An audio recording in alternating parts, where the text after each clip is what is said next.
out there with us, and we can apply the process very intensively, you know, so that they attain liberation in a comparatively short period of time, you know, then I'll consider my work complete. And if anything else happens, well, that's the icing on the cake, you know. Isn't like this period of time we're coming to, 2012, supposed to be very good for being liberated? Well, it's good in the sense that it's really going to light a fire under people, you know. It's really going to raise the necessity of attaining spiritual advancement to unprecedented high level. Yeah. Always in the time of disaster, war, and general insanity, that's the time when people get motivated. They're like, uh-oh, I better do it now. When things are going well, life is easy, you know, fish are swimming, the summer is hot, you know, everybody's like kicked back, enjoying, oh yeah, life is good, man, you know, cool. And there's no real impetus. When the economy is going good and everything's fine, you know. But when things get crazy, that's when people realize, uh-oh, maybe this world ain't everything it's cracked up to be. You know, maybe I ought to be have a plan B here. You know, so they start thinking about spiritual. Actually, we're all in danger, all the time. Oh, yeah. Because, yeah, just by virtue of being in this world, we have to die. Yeah, that's true. Yeah. I mean, whether it's in 2012 or, you know, tomorrow or 100 years from now, we still have to die. So there's still the same necessities there. I know, but some younger people are not thinking about dying in the next few years. Younger people think they're indestructible. Yeah. I remember. I used to be like that. And then I went into Saturn period. And Saturn period began with a bang. Big car wreck. Wham! Smash. Oh, really? Yeah, knocked all my front teeth out. So like in a half a second, my life turned from you know, total you know, enjoyment to like total suffering. When did that happen? When I was like 19. Oh. Yeah. So it interrupted my college education for like 6 months. I was, you know, had to recover, and big mess. So unless something happens to wake us up, we think, oh yeah, life is great, you know, I have plenty of time to figure out a solution to my problems. No big deal, right? We don't understand that at any minute we can get run over by a truck, or, you know, this airplane crash on our head, or, you know, I mean, anything can happen, and it does. You read about it every day in the newspaper. And in fact, there's a place in the scriptures where there's a Rakshasa asking riddles of King Yudhishthira. And one of the riddles is, what is the most astonishing thing in the world?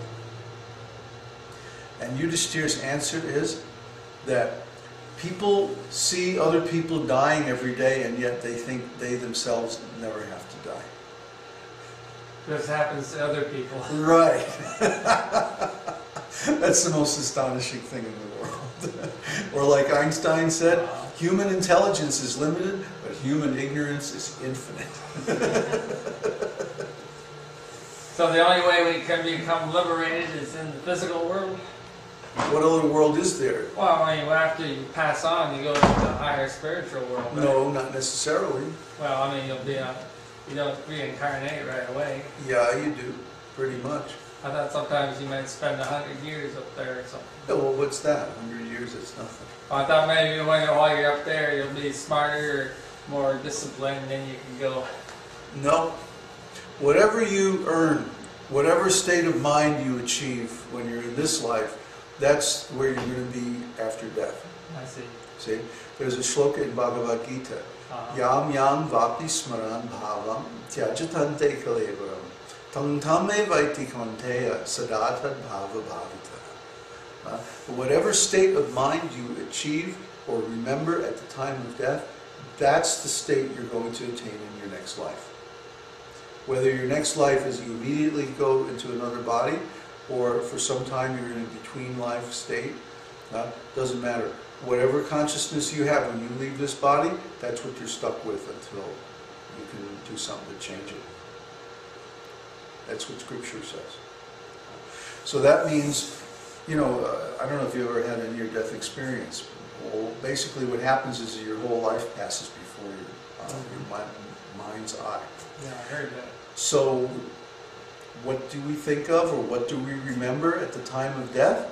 It's what we're doing right now, in this life. Nobody can artificially force themselves to think of something different at the time of death. Because at the time of death, what's happening is that the soul is leaving the body. And so it's like all the experiences that we have in that life are being like, it's like a tape being rewound, you know? Oh, yeah. You know, and the whole life is passing before your eyes in just a few seconds. You remember everything that happened. It's really weird. It's like I saw my whole life, like it was like this chain of pictures. It's hard to describe. It's like this long thing, you know, full of pictures of incidents of my life. And Krishna was pointing right in the middle of someplace and saying, here you are, right here. See, so you're not done yet. You have to go back. And I'm going, do I have to? And he's going, yeah, I have stuff for you to do. So I'm okay.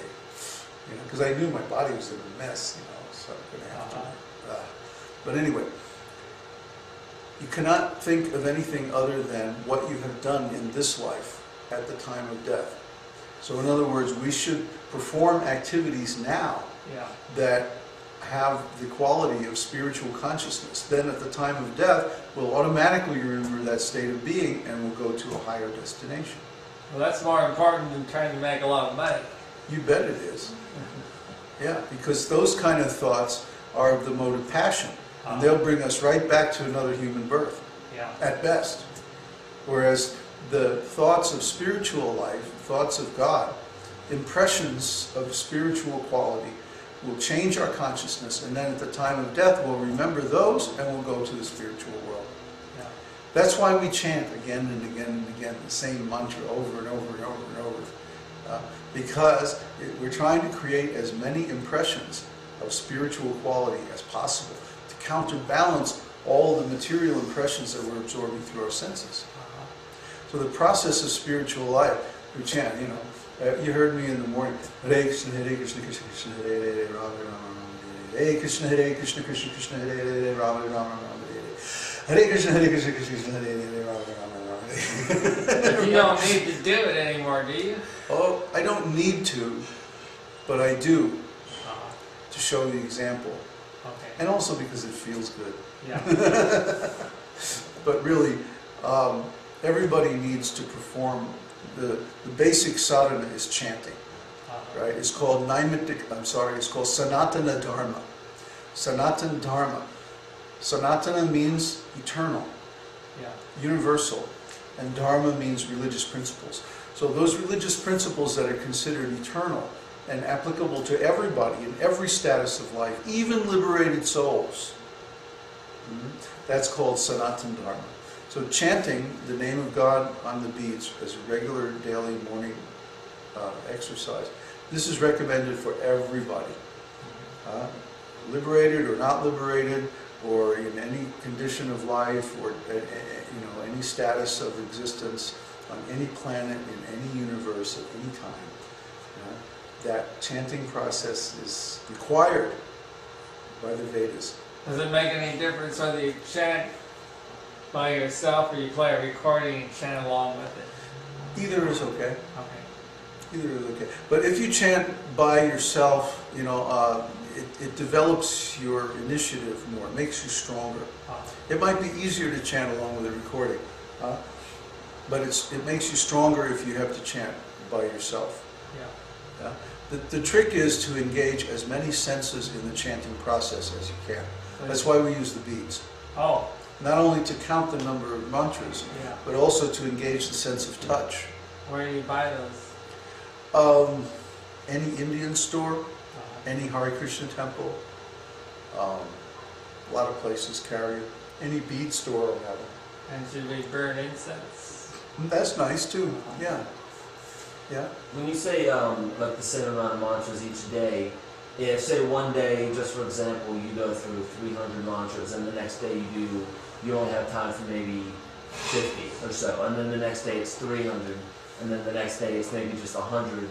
Is that disruptive? Or Well, yeah. I mean, it's like if you're working out, right? You do a certain number of reps each day, and if that gets interrupted, it like takes you a couple of days to get back into the routine again, you know?